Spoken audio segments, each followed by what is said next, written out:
राधे राधे। आइए सुनते हैं तिलकूट की व्रत कथा। एक शहर में देवरानी जेठानी रहती थी। देवरानी गरीब थी और जेठानी अमीर थी।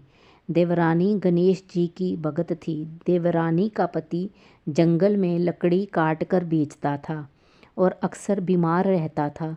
देवरानी जेठानी के घर का सारा काम करती और बदले में जेठानी का बचा हुआ खाना, पुराने कपड़े आदि उसको दे देती थी।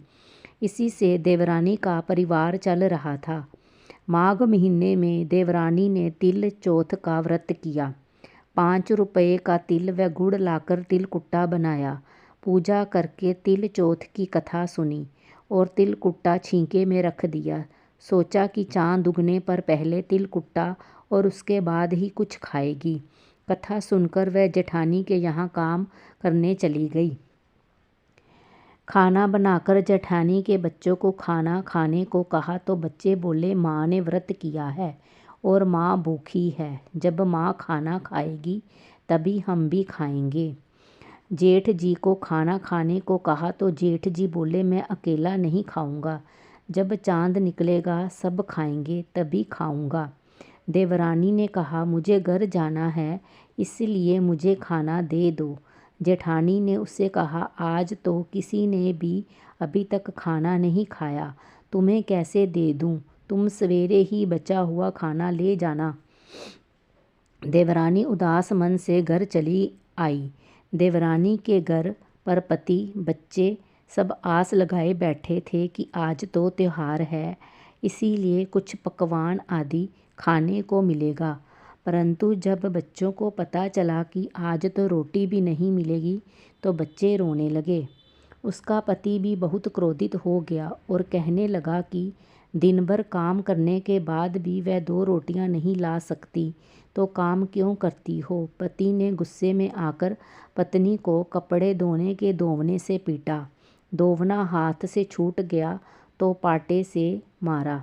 वह बेचारी गणेश जी को याद करती हुई रोते रोते पानी पीकर सो गई।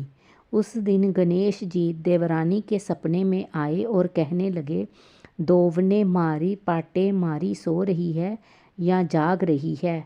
वह बोली, कुछ सो रही हूँ तो कुछ जाग रही हूँ।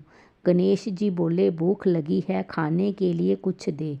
देवरानी बोली, क्या दूँ? मेरे घर में तो अन्न का एक दाना भी नहीं है। जेठानी बचा खुचा खाना देती थी, आज वो भी नहीं मिला। पूजा का बचा हुआ तिलकुट्टा छीके में पड़ा है, वही खा लो।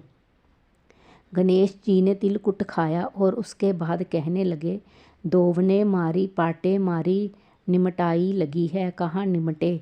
उसने कहा, ये खाली झोंपड़ी है, आप कहीं भी जा सकते हैं, जहाँ इच्छा हो वहाँ निमट लो। फिर गणेश जी बोले, अब कहाँ पहुँचूँ?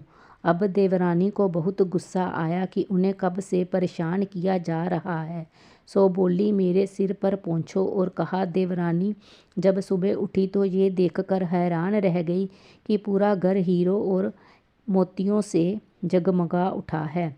सिर पर जहाँ विधायक जी पोंछनी कर गए थे वहाँ हीरे के टीके और बिंदी जगमगा रही है। उस दिन देवरानी जेठानी के काम करने नहीं गई। जेठानी ने कुछ देर तो राह देखी, फिर बच्चों को देवरानी को बुलाने भेज दिया। जेठानी ने सोचा कल खाना नहीं दिया था इसलिए शायद देवरानी बुरा मान गई होगी।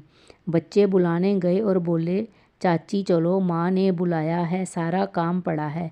दुनिया में चाहे कोई मौका चूक जाए पर देवरानी जेठानी आपस में कहने का मौका नहीं छोड़ती। देवरानी ने कहा, बेटा बहुत दिन तेरी माँ के यहाँ काम कर लिया, अब तुम अपनी माँ को ही मेरे यहाँ काम करने भेज दो। बच्चों ने घर जाकर माँ से कहा कि चाची का पूरा घर हीरों और मोतियों से जगमगा उठा है। जेठानी दौड़कर देवरानी के पास आई और पूछा कि ये सब कैसे हो गया। देवरानी ने उसके साथ जो हुआ वह सब कह डाला। घर लौटकर जेठानी ने कुछ सोचा और अपने पति से कहने लगी कि आप मुझे दोवने और पाटे से मारो। उसका पति बोला कि भली मानस, मैंने तो कभी तुम पर हाथ भी नहीं उठाया, मैं तुम्हें दोवने और पाटे से कैसे मार सकता हूँ? वह नहीं मानी और जिद करने लगी।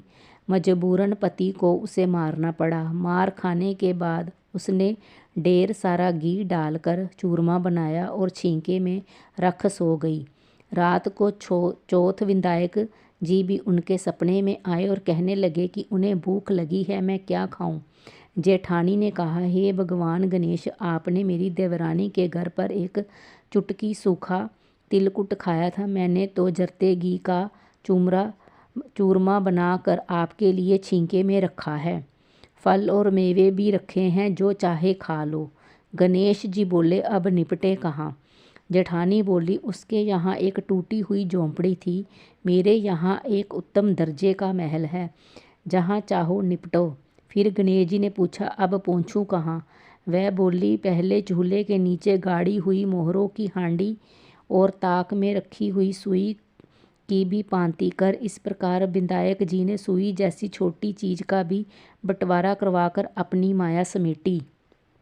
हे गणेश जी महाराज, जैसे आपने देवरानी पर कृपा की वैसी सब पर करना। कहानी कहने वाले, सुनने वाले व हुंकारा भरने वाले सब पर कृपा करना, किंतु जेठानी को जैसी सजा दी वैसी किसी को मत देना। बोलो गणेश महाराज की जय, चौथ माता की जय। कथा समाप्त हुई। राधे राधे। कृपया मेरे चैनल को लाइक, शेयर, कमेंट और सब्सक्राइब करें।